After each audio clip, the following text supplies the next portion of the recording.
Dans cette manifestation, nous en profiterons aussi pour apporter notre soutien aux agriculteurs français qui, de nouveau, ont fait, à l'occasion de ce qu'on appelle le Black Friday, le vendredi noir avec les soldes, ils ont fait un Block Friday, c'est-à-dire bloqué le vendredi. Il y a eu des manœuvres, notamment de tracteurs sur le périphérique parisien pour bloquer le périphérique parisien. Nous apportons notre soutien aux agriculteurs français qui sont dans une situation de plus en plus catastrophique. Mais je suis quand même toujours triste de lire ce que je lis dans la bouche de certains agriculteurs et qui incriminent toujours Macron, le Premier ministre ou le ministre de l'Agriculture, et qui ne voient toujours pas le problème numéro un qui est notre appartenance à l'Union européenne. Et voilà, j'ai vu beaucoup d'agriculteurs, il y en a encore beaucoup qui sont sceptiques à l'idée de ce que nous disons, c'est que les primes versées par l'Union européenne aux agriculteurs ne viennent pas de l'Union européenne, viennent des Français.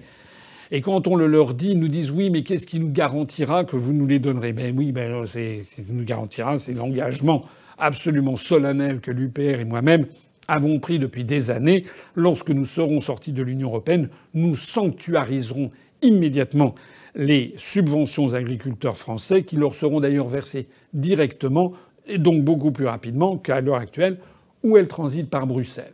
Et puis les subventions européennes ne sont que l'un des aspects des maux dont souffre l'agriculture française. Il faut y ajouter tout le reste.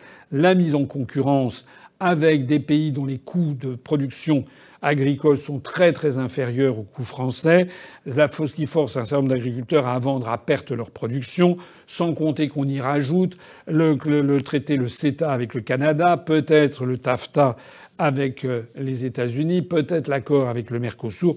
Tout ceci, il faut en finir avec cette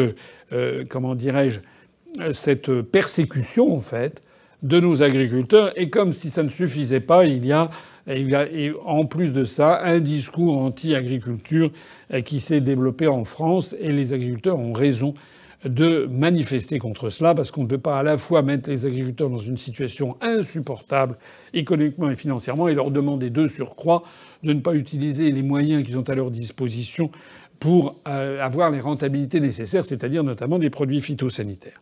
Pour ce qui nous concerne, j'ai déjà parlé beaucoup de ça, mais je le dis à cette occasion, nous sommes en faveur d'une agriculture raisonnée, de développer l'agriculture bio, l'agriculture raisonnée. Nous sommes en faveur de redévelopper l'agriculture familiale traditionnelle. Nous sommes en faveur de la permaculture. Nous sommes en faveur d'une agriculture beaucoup plus respectueuse des terroirs. Mais tout ceci nécessite que l'on en finisse avec la mise en concurrence insupportable qui est infligée aux agriculteurs français.